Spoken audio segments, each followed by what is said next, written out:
Hello friends, welcome back to Achieva English learning classes.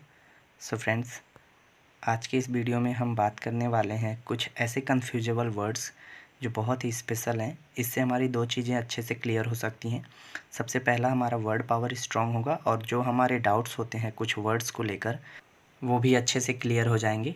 So friends, without wasting our time, let's get started.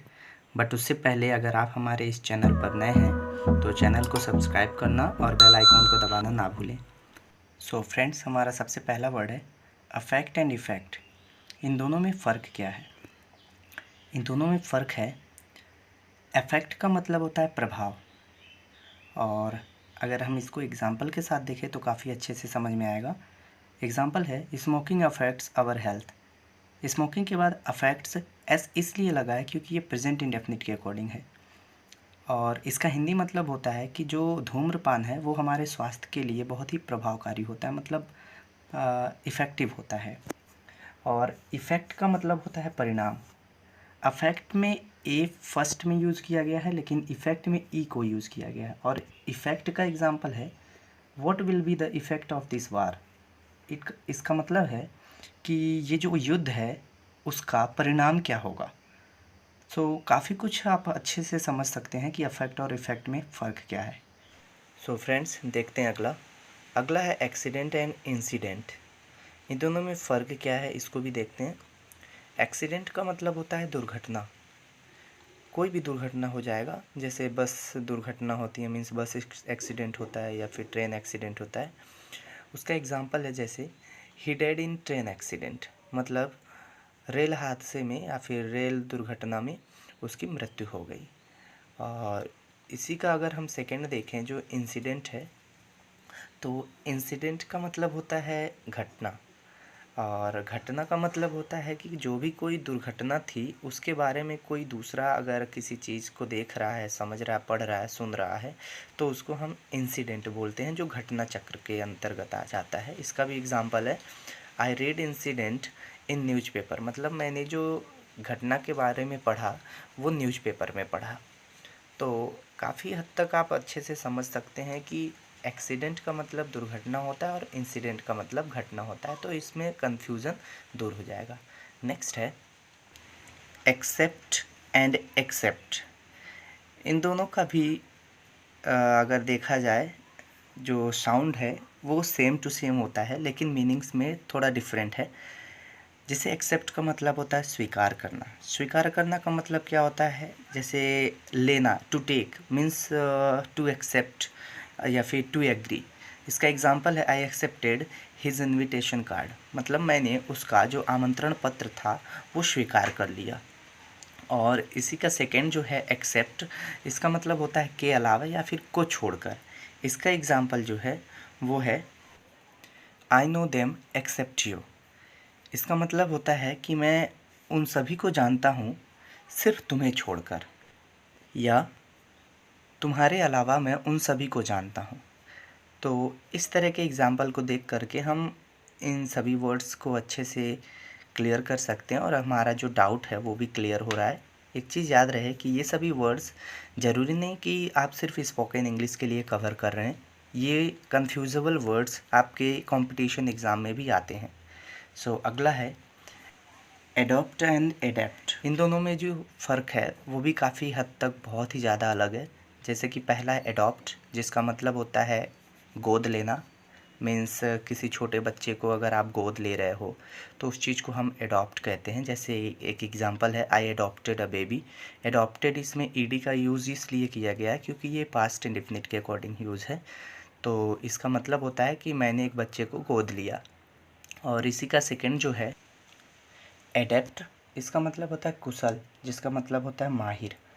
किसी चीज़ में कोई कुशल है या फिर उस चीज़ में बहुत ही ज़्यादा महारत हासिल हो तो उसके लिए हम एडेप्ट बोलते हैं। जैसे सचिन तेंदुलकर है तो उन्हें क्रिकेट खेलने में बहुत ही कुशलता हासिल थी और वो बहुत माहिर थे क्रिकेट खेलने में। उसी तरीके से तो एग्ज़ाम्पल देख सकते हैं, Sachin was adept about playing cricket. इसका हिंदी है कि सचिन तेंदुलकर जो थे वो क्रिकेट खेलने में बहुत ही महारत हासिल था उनका, मीन्स बहुत ही कुशल थे क्रिकेट खेलने में, बहुत ही माहिर थे। तो काफ़ी हद तक आप अपने कन्फ्यूज़न को क्लियर कर सकते हैं। तो चलते हैं अगला वर्ड लेकर। अगला है अवोकेशन एंड वोकेशन। अब इसमें फ़र्क क्या है? अवोकेशन का मतलब होता है रुचि, जिसको हम बोलते हैं इंटरेस्ट। और अवोकेशन का एक एग्ज़ाम्पल देखते हैं। जैसे Raju has no avocation for sports. मतलब जो राजू है उसको स्पोर्ट्स में कोई भी रुचि नहीं है, जिसके लिए हम इंटरेस्टिंग भी यूज कर देते हैं कभी कभी। और जो अगला हमारा वोकेशन है, वोकेशन का मतलब होता है नियमित, जिसको हम बोलते हैं रेगुलर। तो इसका भी एक एग्ज़ाम्पल देख लेते हैं, तब अच्छे से क्लियर हो जाएगा। जैसे इसका एग्ज़ाम्पल है, हर vocation is to cook food. मतलब उसे रोज़ डेली खाना पकाना पड़ता है, मतलब उसे नियमित रूप से रोज़ खाना पकाना पड़ता है। तो इस तरह से आप फ़र्क देख सकते हैं कि अवोकेशन और वोकेशन में फ़र्क क्या है। तो चलते हैं अपने अगले वर्ड के लिए। तो हमारा अगला वर्ड है एक्सीड एंड एक्सेड। अब इन दोनों में फ़र्क क्या है और क्या इनका हिंदी मीन है वो भी देखते हैं। जैसे कि एक्सीड का मतलब होता है किसी अनुरोध या मांग को मान लेना। मतलब कोई हमसे कोई रिक्वेस्ट कर रहा है और या फिर कोई मांग कर रहा है, तो उसको अगर हम एक्सेप्ट कर लेते हैं, मीन्स उसको मान लेते हैं, एग्री कर जाते हैं, तो उसको हम एक्सीड बोलते हैं। जिसका इंग्लिश एग्ज़ाम्पल है, Modi exceeded public request to allow train. अभी जो कंडीशन चल रही है इंडिया में, ट्रेनें टोटल बैन है, नहीं चल रही है, रन नहीं कर रही हैं। और कुछ मज़दूर जो इधर शहर या फिर उधर शहर में फंसे हुए हैं, तो उनकी जो मांग है, जो उनका अनुरोध है कि उनको उनके घर तक, उनके गांव तक पहुंचाया जाए बाय ट्रेन, और वो उस मांग को लेकर खड़े हैं। तो मोदी जी ने एक्सीड कर दिया उनके मांग को और उनके अनुरोध को। और जो दूसरा एक्सीड है, इसका मतलब होता है बढ़ना। बढ़ना का मतलब होता है इंक्रीज़, मतलब टू ग्रो। जैसे एग्ज़ाम्पल है, ही एक्सीडेड हिज पावर, मतलब उसने अपने पावर को बढ़ाया। तो इस तरीके के वर्ड्स कन्फ्यूजेबल वर्ड्स होते हैं, जो काफ़ी सारे डाउट्स हमारे दिमाग में ला देते हैं। तो आशा करता हूँ कि आपको ये कन्फ्यूज़न वाले शब्द अच्छे से क्लियर हो रहे होंगे। तो चलते हैं हम अपने अगले वर्ड की तरफ। हमारा अगला वर्ड है ऑलवेज़ एंड ऑलवेज़। इन दोनों में भी काफ़ी हद तक बहुत सारे फ़र्क देखने को मिलेंगे। जैसे पहले ऑलवेज़ का वर्ड का मतलब है सभी तरह से। एग्ज़ाम्पल है, he asked question to me in interview always. मतलब उसने हर तरीके का क्वेश्चन मुझसे इंटरव्यू में पूछा। और वहीं दूसरे ऑलवेज़ का मतलब होता है हमेशा, और हमेशा का मतलब होता है जैसे एवरी टाइम। इसका एग्ज़ाम्पल है, you always come by late. मतलब आप हमेशा लेट से आते हो, मतलब आप हमेशा देरी से आते हो। तो काफ़ी हद तक आपको अच्छे से समझ में आ रहा होगा। अगला वर्ड है एडवाइस एंड एडवाइज। अब इन दोनों में फ़र्क क्या है? सिर्फ सी और एस का फ़र्क है। देखते हैं इसका हिंदी मीन्स क्या होता है। एडवाइस का मतलब होता है सलाह, जो कि एक नाउन कहलाता है। ये वर्ड एक नाउन है। और इसका एक एग्ज़ाम्पल है, this is good advice for you. मतलब ये अच्छी सलाह है तुम्हारे लिए। और जो दूसरा एडवाइस है, एडवाइस का मतलब होता है सलाह देना। और इसका एग्ज़ाम्पल है, papa advised me to respect elders. मतलब जो पापा हैं उन्होंने मुझे एडवाइस दिया कि मैं बड़ों का आदर सम्मान करूं। तो इस तरीके से हम इन सभी कन्फ्यूजेबल वर्ड्स को क्लियर कर सकते हैं और अपने डाउट्स को भी क्लियर कर सकते हैं। ये सभी words examination means competition, school, colleges, सभी एग्ज़ामिनेशंस में पूछे जाते हैं। तो चलते हैं अगले वर्ड के लिए। अगला वर्ड है हमारा एक्सेस एंड एक्सेस। अब इनमें क्या फ़र्क है ये भी देख लेते हैं। एक्सेस का मतलब होता है पहुंच। पहुंच का मतलब ये नहीं कि अराइवल। अराइव से कोई भी मतलब नहीं है इस वर्ड का। इसका मतलब होता है किसी की पहुंच होना किसी तक। जैसे बहुत लोग बोलते हैं कि मेरा पहुंच चीफ मिनिस्टर तक है।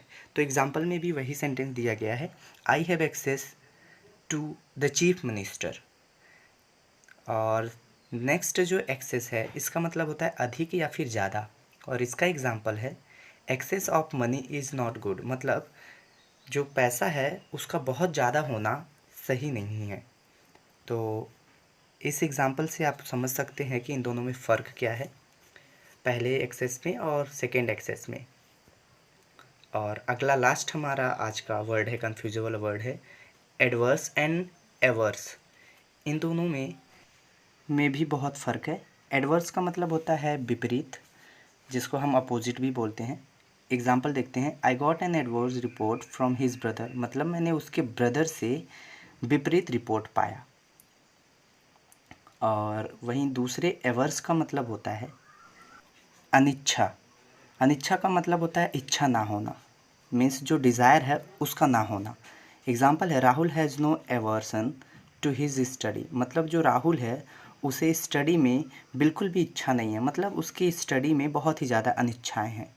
तो इस तरीके के आप एग्जाम्पल देख करके अपने पूरे कन्फ्यूजेबल वर्ड्स को क्लियर कर सकते हैं और सारे डाउट्स भी क्लियर कर सकते हैं। सो फ्रेंड्स, आई होप कि आपको ये वीडियो बहुत ही अच्छा लगेगा और इससे आपके काफ़ी सारे टॉपिक्स क्लियर हो जाएंगे, जैसे आपका जो डाउट होता है वर्ड्स को लेकर के वो सारी चीज़ें, और वर्ड पावर भी स्ट्रांग होगा। सो फ्रेंड्स, मिलते हैं अगले वीडियो में, तब तक के लिए अपना बहुत अच्छे से ख्याल रखिए। Stay home, stay safe, have a good one, take care, bye bye.